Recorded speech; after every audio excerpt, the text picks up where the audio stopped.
Students, आज हम देखने जा रहे हैं स्टूडेंट जैसे कि हमारी लेक्चर सीरीज़ कंटिन्यू है और हमारा ये लेक्चर 10 है।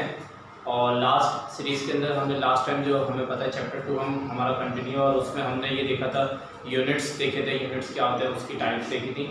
और अब जो मेन चीज़ है वो ये कि देखो, हमने जब फिज़िकल क्वांटिटीज़ को मेजर करना शुरू किया हमारे अराउंड नेचर में, नेचर के एट्रीब्यूट्स के मतलब करेक्टरिस्टिक्स या प्रॉपर्टीज़ को मेजर करना शुरू किया, जैसे कि लेंथ किसी चीज़ की, किसी चीज़ का मास, टाइम, इन सब चीज़ों को जब हमने मेजर करना शुरू किया तो हमें किस चीज़ की नीड हुई कि भाई हमें कुछ स्टैंडर्ड्स बनाने पड़ेंगे, कुछ क्वांटिटी को स्टैंडर्ड मानना पड़ेगा। मिसाल के तौर पर किसी चीज़ की लेंथ को अगर मेजर करना शुरू किया तो हमें कहा कि भाई इतनी बड़ी लेंथ को आप 1 मीटर मान लो, और जब अगर आपने इसको 1 मीटर मान लिया तो ये जो आपने इतनी बड़ी जो क्वांटिटी है इस लेंथ की, आपने इसको 1 मीटर माना, तो ये क्या कहलाएगा, ये इसका लेंथ का स्टैंडर्ड कहलाएगा। और इसकी बेसिस पे बाय कंपेयरिंग थ्रू इट, आप इसको कंपेयर करके, इससे कंपेयर करके आप किसी भी ऑब्जेक्ट की पूरी लेंथ दे सकते हो। जब इतना 1 मीटर है तो आपने और फिर आगे इतना 1 मीटर 2 मीटर होगा, 3 मीटर, ऐसे फर्दर कंटिन्यू करते गया और आपको पता चल गया किसी भी ऑब्जेक्ट की लेंथ, किसी भी फिजिकल क्वांटिटी की जो आपने जो आपके नेचर का एट्रीब्यूट है किसी मैटर की, आपको क्या पता चल गया उसकी लेंथ। इसी तरह मास के लिए आपने स्टैंडर्ड बनाए थे कि भाई हम कितने मास को कितना कहें, तो आपने क्या किया, उसका स्टैंडर्ड बनाया। और हम ये देखेंगे आगे कि 1 मीटर जो है वो है कितनी बड़ी लेंथ को 1 मीटर कहा और किस बेसिस पे 1 मीटर कहा, मतलब स्टैंडर्ड ऑफ लेंथ पढ़ेंगे हम। इसी तरह हमने मास 1 किलोग्राम कहा, कितने मास को आपने 1 किलोग्राम कहा और क्यों कहा, किस बेसिस पे कहा, किस बेसिस पे स्टैंडर्ड बनाया मास का, वो भी हम देखेंगे। इसी तरह टाइम के लिए आपने 1 सेकेंड माना कम से कम, और ये जो 1 सेकेंड स्टैंडर्ड बनाया टाइम का, ये किस बेसिस पे बनाया, ये भी हम आगे अलग अलग इन फंडामेंटल क्वांटिटी के स्टैंडर्ड्स पढ़ेंगे। मगर अब तक के लिए जैसे कि आपको पता है कि लेंथ का स्टैंडर्ड 1 मीटर है, और ये जो 1 माना, कितनी बड़ी लेंथ को 1 मीटर कहा। मिसाल के तौर पर अगर इतनी बड़ी लेंथ को 1 मीटर कहा तो ये आपका लेंथ का क्या कहला गया, स्टैंडर्ड। मगर मसला ये आने लगा कि कुछ कंट्रीज़ के अंदर अगर आपने इतनी बड़ी लेंथ का, आपने मिसाल के तौर पर नॉर्मली अगर हम 5 का ग्रुप है, मैंने कहा इतनी बड़ी लेंथ को 1 मीटर मानेंगे और इसके हिसाब से मैंने मेजरमेंट करना शुरू कर दी, चीज़ों को नापना शुरू कर दिया।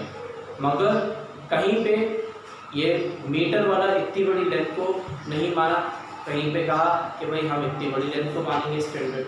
आपने इतनी बड़ी लेंथ का स्टैंडर्ड बनाया था, हम इतनी बड़ी लेंथ का स्टैंडर्ड बनाएंगे और हम इस हिसाब से मेजरमेंट करना शुरू हो जाएंगे।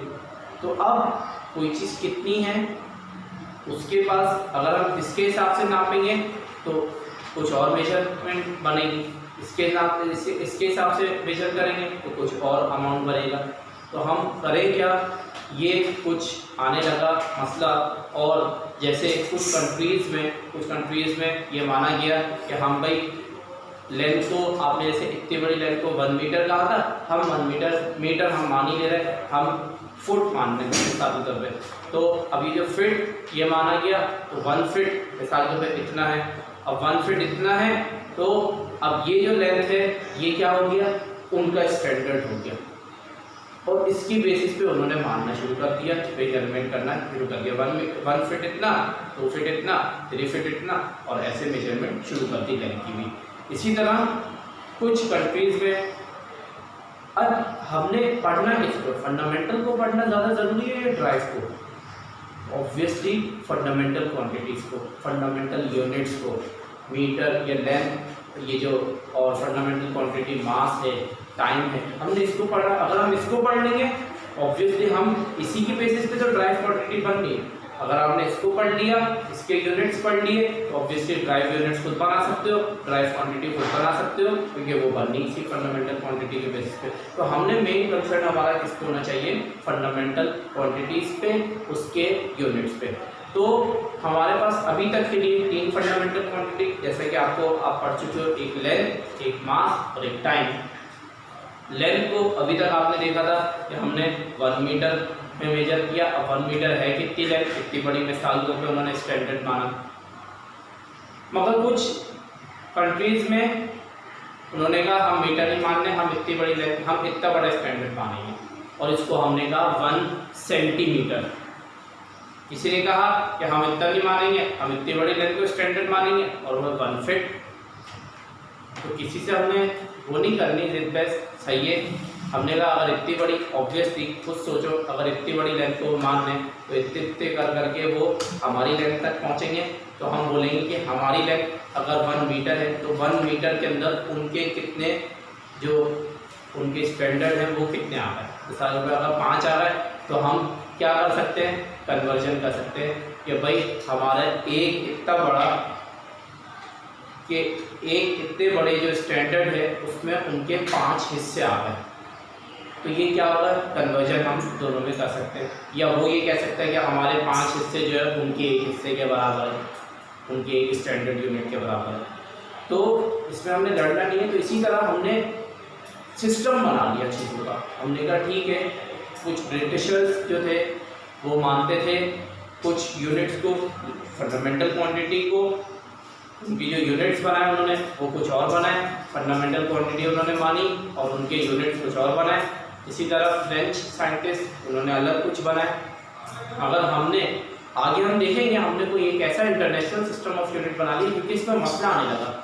और जब से एविएशन स्टार्ट हुई, एयरप्लेन जाना शुरू किया, अब आपको जैसे पता है कि पायलट जो है उसका कंट्रोलर से रब्ता होता है। वो जब तक पायलट कितनी हाइट पे है उसको आप कितनी हाइट पे लाना। अब ये हाइट भी क्या है, ज़मीन से लेके ऊपर उसके प्लेन तक की लेंथ। अब वो पायलट अगर यहाँ का इस कंट्री का पायलट है, वो जा रहा है फ्रांस में, अब वहाँ जा रहा है फ्रेंच, वहाँ के जो सिस्टम उन्होंने यूनिट को मानने, वो तो मीटर नहीं मानने।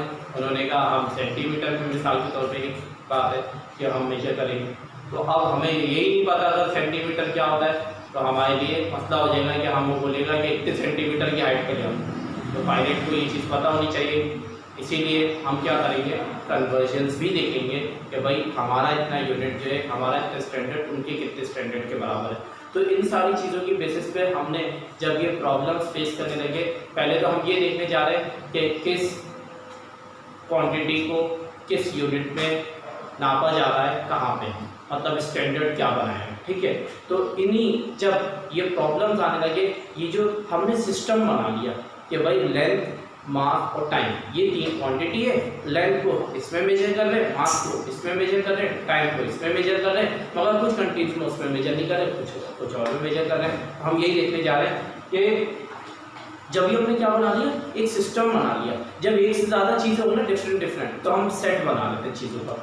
और जब सेट बनाया तो set of fundamental and drive quantity है। कौन सी क्वांटिटी, 3 ही है फंडामेंटल, आपको पता है। और फिर फंडामेंटल की बेसिस पे जितनी भी ड्राइव बनती जाए, मगर जब ये क्वांटिटीज़ को सबको एक साथ गैदर कर देंगे तो क्या बनेगा, एक सेट। और ऑब्वियसली जब वो a set of fundamental and derived unit is known as system of unit. तो सिस्टम बना लिया एक यूनिट का, तमाम यूनिट, तमाम क्वांटिटी को एक जगह इकट्ठा किया, सेट बनाया, उसके जो यूनिट्स जितने भी कहलाएंगे वो क्या कहलाएंगे, सिस्टम ऑफ यूनिट्स। क्यों बनाना ज़रूरी है, इस सिस्टम क्यों इकट्ठा किया, क्यों गैदर किया, क्योंकि हमने देखा था कि फंडामेंटल क्वांटिटी हमारे पास 3 है और उन फंडामेंटल क्वांटिटी के अंदर लेंथ, मास और टाइम है। ये ज़रूरी है, हमने इसको देखना है। इसके क्या यूनिट बनने चाहिए ये हमें देखना ज़रूरी है, क्योंकि इसकी बेसिस पे ड्राइव तो बनते जाएंगे, वो तो आप बना नहीं है, मगर जो फंडामेंटल क्वांटिटी ये आपको पता होना ज़रूरी है, इसके यूनिट्स पता होना ज़रूरी है। तो हमारे पास 3 सिस्टम ऑफ यूनिट बना है। जो सिस्टम ऑफ यूनिट है वो 3 है और साइंटिफिक वर्क में ये फॉलो हो रहे हैं।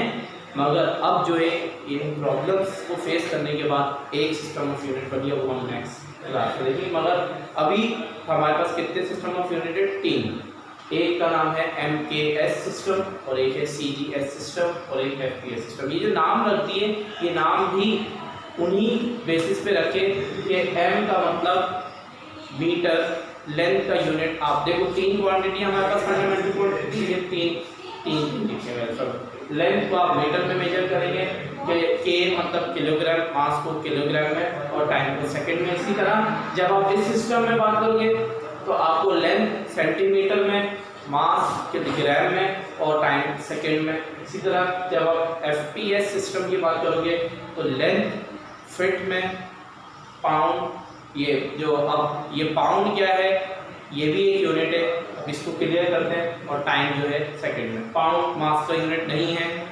ये जो सिस्टम था ये ब्रिटिशर्स का था, और ये लोग ब्रिटिश सिस्टम, जो ब्रिटिशर्स थे वो मास को फंडामेंटल क्वांटिटी नहीं मानते थे।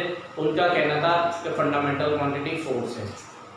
मास क्या है, आपको पता था कि कोई चीज़ कितना प्रेस करिए, फोर्स लगा रही है हमारे हाथ पे, तो कहते थे हम इस मास को हम फंडामेंटल क्वांटिटी में नहीं मानेंगे, बल्कि हम जो फोर्स लगा रही है उस फोर्स को फंडामेंटल क्वांटिटी मानेंगे, और उसका यूनिट क्या है, फोर्स का यूनिट पाउंड।